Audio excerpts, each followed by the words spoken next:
Welcome home, ma'am. Nice to meet you, I'm Kristen. It was the day I returned home after being away for work for a week. There, an unknown woman was waiting for my return, smirking as if to provoke me. Upon closer inspection, the woman who introduced herself as Kristen had a noticeably swollen belly, apparently pregnant, and claimed that the father of the child was my husband, Steve. Since you hadn't come home for a while, I had Kristen come over. Her belly's big now, and I need to be with her because I'm worried. While I was away for work, my husband had brought his pregnant mistress home to live together. She's due soon, so you and Nicole need to leave this house quickly. We're getting a divorce. Steve said this coldly to me, laughing mockingly with a disdainful look in his eyes. Suddenly, after the mistress appeared, I was thoroughly fed up with my husband, who kept making selfish demands. I had been silent, but then I quietly spoke up. Hey, what have you been saying? We're already divorced. I started a new life with Nicole last week, and I'm a single mother now, you know? Yeah? Mom and I have been living alone in a brand new high-rise condo since last week, right? Despite our words, they seemed to think it was a joke and began to laugh heartily. What? What are you talking about? Did you hit your head or something? As they continued to laugh mockingly, the front door suddenly burst open, and a person appeared. Huh, what? Why? At that moment, seeing the unexpected visitor I had summoned, Steve and Kristen were trembling, frozen in shock and fear. My name is Diane. I am an office worker. I was born and raised in the countryside of Ohio and moved to New York to enter university. After graduating from university, I joined a major advertising agency, my first choice. I loved working at the advertising agency I had always admired, and even though it was busy, I was having fulfilling days. My colleagues all had high aspirations, and we worked hard together. I was blessed with a meaningful job and good relationships. Back then, I was very lively. While working at the advertising agency, I met Steve, who worked at a client company. Steve and I were close in age, and it didn't take long for us to get along. Steve was serious about his work, but upon deeper conversations, he was bright, had many interests, and was knowledgeable. Our conversations naturally flowed, and before I knew it, I began to be drawn to Steve. Looking back, Steve had a charm that attracted people. Seemingly interested in me, he suggested we have a meal together. After meeting a few times, we naturally developed a relationship. Since we both had a desire to marry, our talks progressed smoothly, and we got married a few years later. I continued to work after getting married, but I resigned from the company the following year when I became pregnant. Saying I had no regrets about quitting would be a lie. I loved my job and had planned to continue working even after getting married. However, having been promoted to a director, it was my duty to lead the team, and I couldn't hold everyone back. After completing a big project, I might have been suffering from burnout. With my first child on the way, I was anxious about balancing work and parenting. I decided to take a break from work for a while after getting pregnant and focus on raising my child. Steve agreed with my decision to quit. During our single days, I was busier than Steve, often coming home late. Steve didn't look pleased seeing me so busy. Internally, he probably didn't want me to work too much. After getting married, we rented a new house and started a new life. I gave birth safely, and our daughter Nicole was born. However, 6 months after Nicole's birth, we suddenly started living with my in-laws. Steve's parents lived close by, just the two of them, but they were much older than my parents and had chronic illnesses. Steve worried about his parents and suddenly proposed living together. I had never expected to live with my in-laws, as it had never come up before our marriage. I wasn't keen on the idea, but given the circumstances, I couldn't refuse, and we moved in with our in-laws with Nicole. After we started living together, I was busy taking care of Nicole and caring for my in-laws. At first, there wasn't much caregiving to do, but as they aged, their health worsened daily, and they could no longer cook or go out. I ended up taking care of everything around my in-laws, as their daughter-in-law.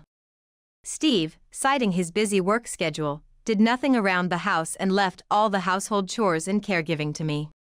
Balancing unfamiliar caregiving with parenting was overwhelming. I reached my limit and asked Steve for help. "Hey, Steve. It's about your parents. It's hard for me to take both of them to the hospital alone. Can you come with me?" I asked Steve for help, clearly at my limit. However, he never offered a hand. "If it's too hard to take both, just split it into 2 days and take one at a time. You're free every day anyway. Think about it. I'm busy with work." He thought I was free every day. Despite it being his own parents, he told me not to rely on him because he was working. I managed all the household chores alone, and if I ever slacked off, Steve would point it out. "Hey, dinner's ready-made today? You always try to take the easy way out." He began to complain about the meals I prepared. The kind Steve before marriage was no longer there. I felt like a housemaid in this house. Indeed, Steve seemed busy with work every day. There were times he came home late due to overtime, and he often brought work home. When he worked from home, he would become irritable if Nicole made noise, so I often had to ask Nicole to endure to avoid upsetting Steve. After working in his room, Steve would silently leave documents near me that he no longer needed. "Throw these away," he seemed to imply. I might have come to believe that he only sees me as a maid. That's how I felt. While living through such treatment, I was overwhelmed by a sense of emptiness daily, but without my involvement in housework, childcare, and caregiving, this household wouldn't function. My days were too hectic to even think about anything unnecessary. Then, one day, although it was a holiday, Steve seemed busy with work and stayed in his room. On such a beautiful day, I would have liked to take Nicole outside, but I couldn't leave my in-laws, who needed care. Moreover, since Nicole was born, there are hardly any memories of the three of us going out or traveling together. I felt terribly sorry for making Nicole endure so much from a young age. A few hours later, Steve came out of his room with a grumpy face, apparently having finished his work. When busy with work, Steve always became even more irritable. As usual, he silently dropped some unwanted documents in front of me, as if throwing them at my face. Does he think I'm a trash can or something? Fighting the urge to say something out of frustration, I gathered the papers. A few days later, Steve came home earlier from work than usual and approached me frantically, saying the first thing, "Hey. Where did you put those documents from the other day?" "Huh? The documents from the other day? The work documents you brought? I threw them out with the trash yesterday." Steve raised his voice so loudly that I responded in a small, surprised voice. "What have you done?" He yelled at me. "But, you always bring me documents to throw away. Weren't those supposed to be disposed of too? When did I ever say to throw them away? I never asked for that. Don't mess around." He yelled at me and stormed out of the room. Perhaps some important documents were mixed in with the ones to be thrown away. Unable to let it go, Steve went to his workroom and frantically started searching through the pile of documents. Blaming everything on me for his own mistake, he was angrily ranting. I was just stunned by being unilaterally blamed. Seeing such a side of Steve, my heart had completely detached from him. Triggered by this incident, Steve's tyrannical behavior escalated further. Anything unpleasant he said was irrational, and he blamed it all on me, his wife. If I made even a slight mistake, he exaggerated it and mocked me. "You really are useless. You don't work outside and don't contribute to society, so at least be useful for the family." He seemed to be using me as an outlet for his stress. Since we got married, Steve had come to look down on me. Nicole, growing up in this environment, sensed Steve's attitude and grew to despise him as she entered her teenage years. It might be common for teenage girls to dislike their fathers, but Nicole's disdain was unusually intense. And for good reason. Steve had never done anything father-like since Nicole was born. Usually not conversing much, Nicole sometimes spoke up, unable to bear Steve's one-sided verbal abuse. Steve was also displeased with Nicole's rebellious attitude, directing all his anger towards me. It's because of your poor upbringing that Nicole acts this way towards her parents. A daughter is just a nuisance. It's your fault for not giving me a male heir. If you can't give me an heir, you're just like a maid. He mocked me. For Steve, anything inconvenient for him was my fault. Was it my fault too, that we didn't have a son? And perhaps Steve really did see me only as a maid. Hearing his words, I was convinced of it. High school student Nicole had been busy with her high school life, joining the basketball team she had been part of since elementary school. She was in a school renowned for basketball and had earned a regular spot on the team. Busy with practices, camps, and tournaments, Nicole often was away from home. It was probably better for her to be engrossed in something else than to be at such a home.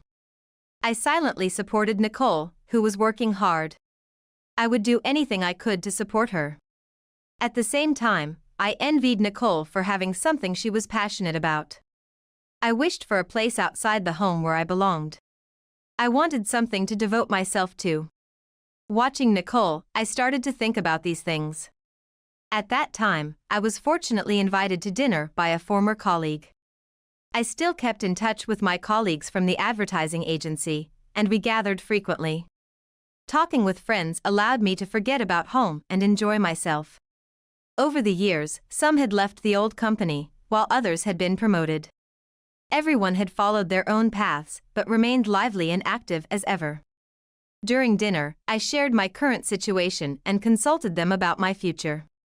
I had been thinking about returning to work and wanted my old friends to encourage me. One of them mentioned they were looking for someone and wanted to hire me. The conditions were good, and I couldn't let this timing slip by. The deal was settled quickly. The biggest concern about returning to work had been my in-laws, but my former colleagues suggested I look into caregiving services. Following their advice, we arranged daycare services. Nicole was very happy about my returning to work. "Mom, you used to work hard before you got married, right? That's cool. You can do it, Mom. You've supported me a lot, so tell me anything I can do to help. Let's do our best together." She said so. With Nicole's support, despite the gap, I was able to engage with work as I had when I was single. The company I joined was a new one, only a few years old, and the workload per person was much more than before. Still, being entrusted with a responsible position from the start, I found the job fulfilling.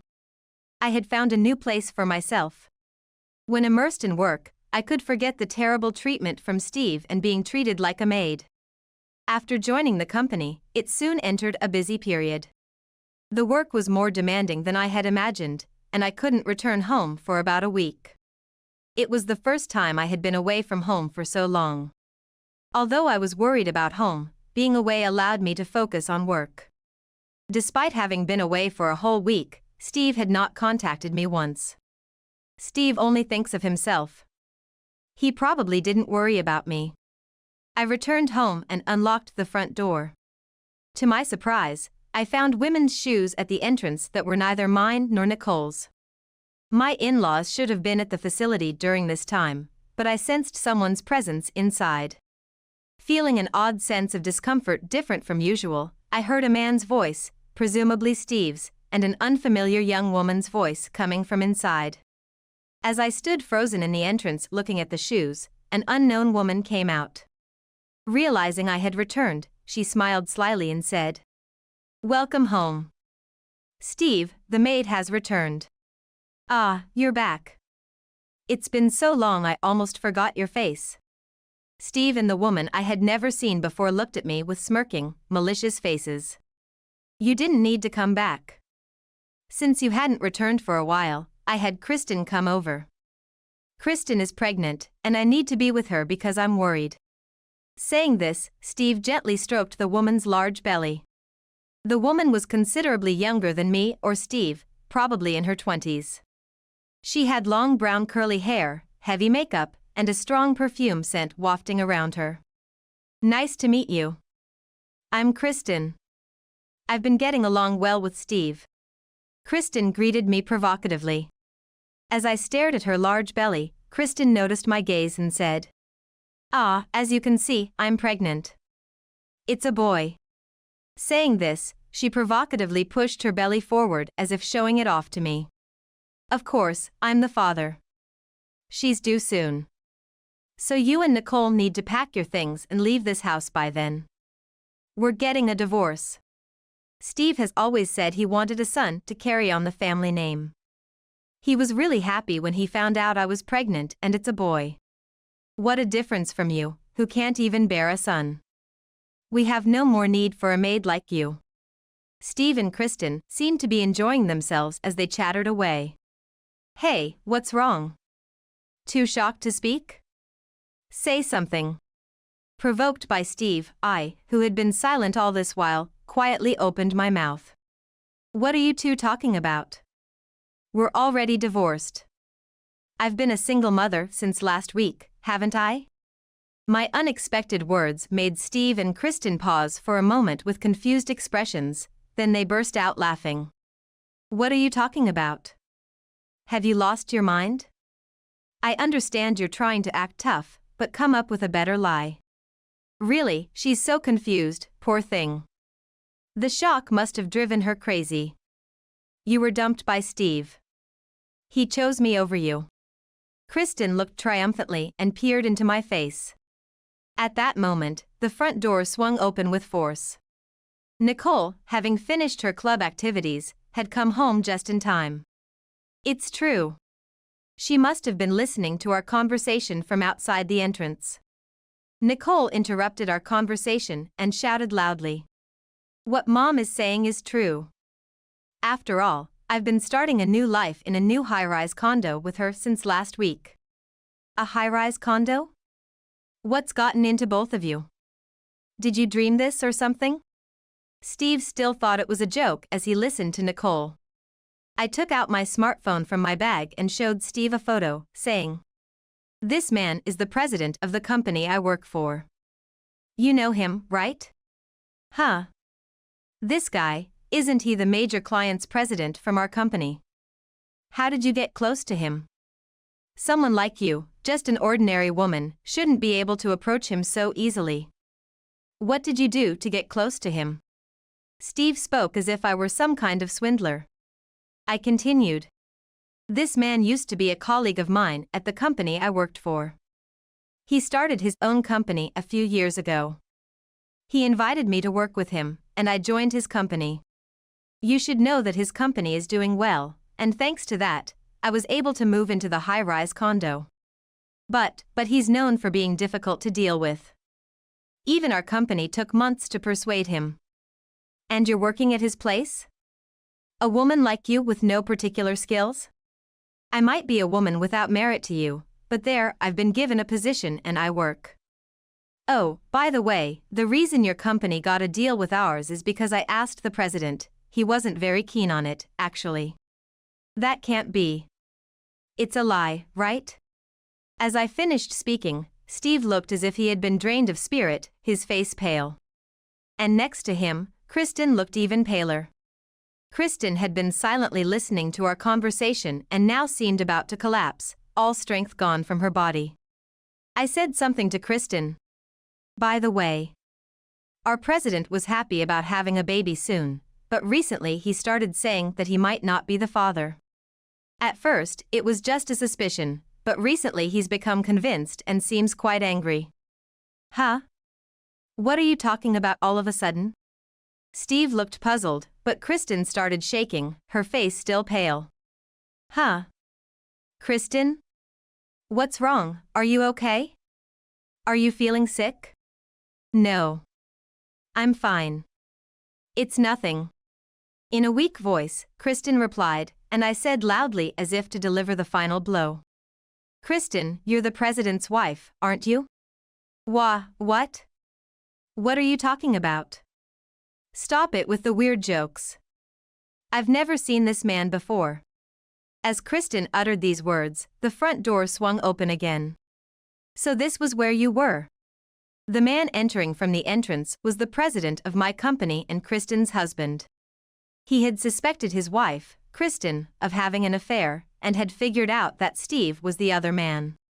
Today, having heard that I was going back to the house to collect my things, the president said he would follow me later.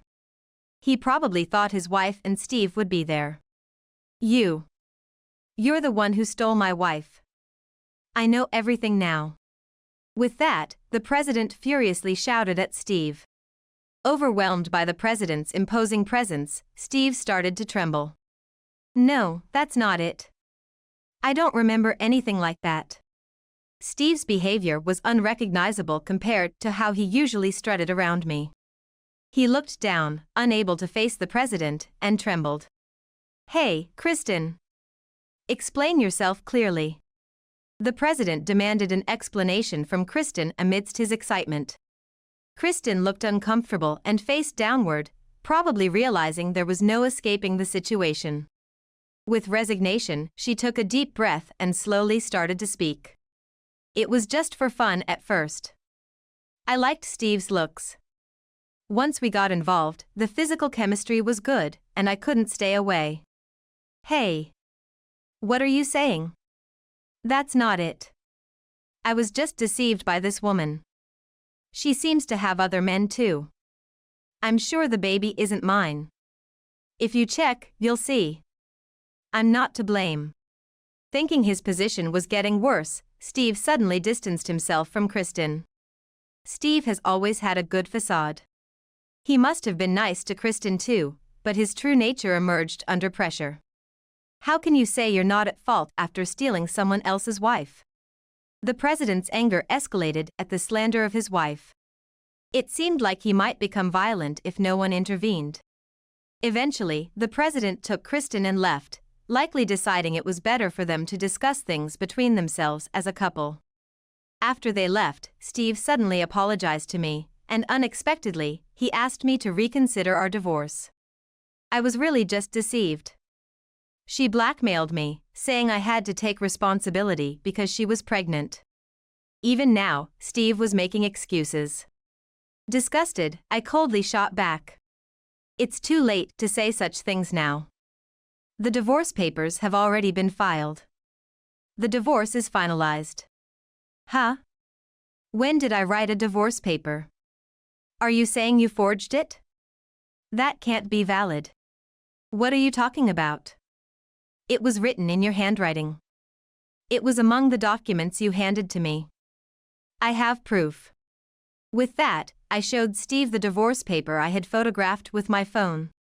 Ever since Steve yelled at me for throwing away an important document, I had started checking the contents of the documents before disposing of them. One day, while checking as usual, I found a divorce paper that had already been filled out. He didn't remember it, but he likely wrote it during a drunken moment with Kristen. I had kept the divorce paper instead of disposing of it. I had been waiting for the right moment to submit it. Telling myself that someday I would submit this paper and be freed from this house, I had encouraged myself through the tough times. I had also consulted Nicole about the divorce in advance. To tell the truth, it was Nicole who first suggested the divorce. Nicole had seen me being verbally abused by Steve daily and was as distressed as I was. For Nicole's sake as well, divorcing seemed to be the best option.